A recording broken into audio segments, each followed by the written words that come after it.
Good morning, everybody. Lee Brower here, and welcome to this week's edition of Meaningful Monday. I am grateful to be here, and I am glad to be here.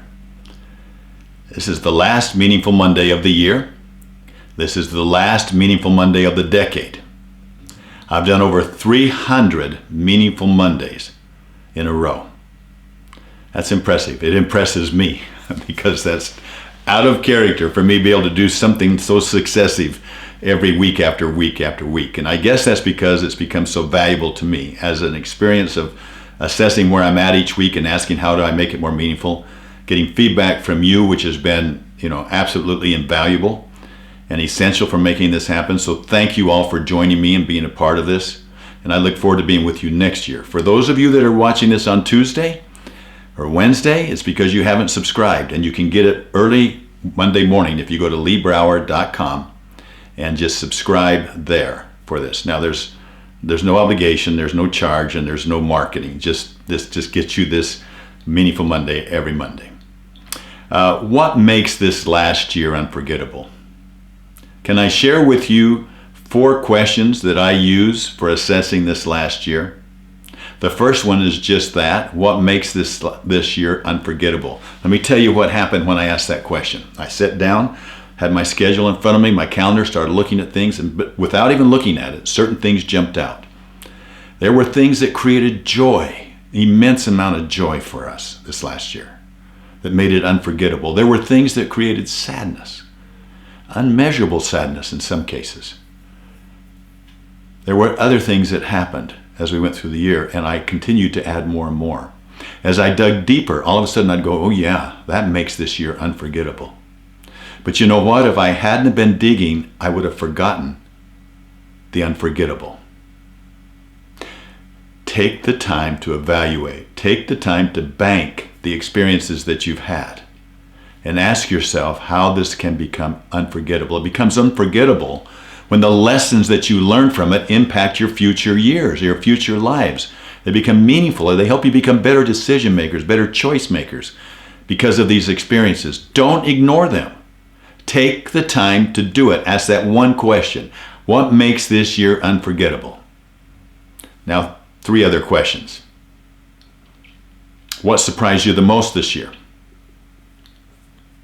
And how did you deal with it? That will reveal a lot about this coming year and how you can deal with surprises. Very, very helpful. The third thing. Now, this one is interesting. What was one of your firsts this year? Did you have a first this year? A first time doing something? As a little child, how many firsts did you have?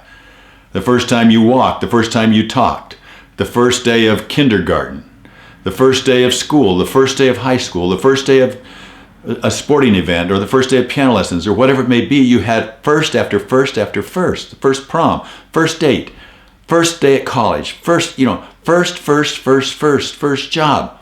So many firsts early on in your life. And then as we get older, the firsts become less. I don't know why that is, but they do. Well, I'm very proud to say I had several firsts last year.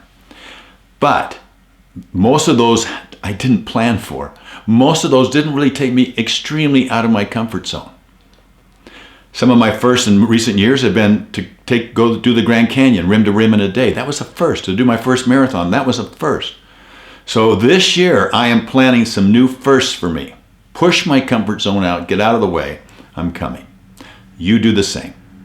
Do the same. Find some more firsts for you. Maybe it's you and your spouse. Lori and I are working together on a new first for us. So it'll be fun. Now, Bo Kimbrough.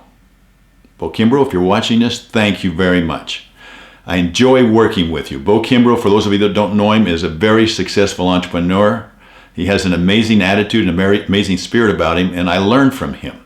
One of the things I've learned recently is he told me, he says, what is it, Lee, that you're not taking into 2020? I said, Bo, what are you not taking into 2020? He says, I'm not taking meetings without agendas.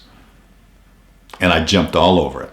Got on there, called my staff, or slacked my staff, let them know, no meetings without agendas. And I'm in, and I told them I'm in, but I'm the biggest culprit. They know that I sometimes make these big decisions and then I let choices get in my way. Do you do that? You make a decision you're going to work out this year. You make a decision that you're going to be super healthy. And then you make choices get in the way of achieving your decisions. Don't let that happen. Don't let it happen. Now, I've made some more things that I'm delighted to share with you as we move into next year, as we move into more Meaningful Mondays. But just follow those three or four questions that I just shared with you and see if they don't make a difference right now as you move into 2020. Look, I'm all about making 2020 more meaningful for me and for you. Thank you for being there. Without your support, your comments, and being there to inspire me, I couldn't do it. So thank you so much, and let's do this together. Let's make 2020 one of our best years ever. I'll talk to you next year. Bye-bye.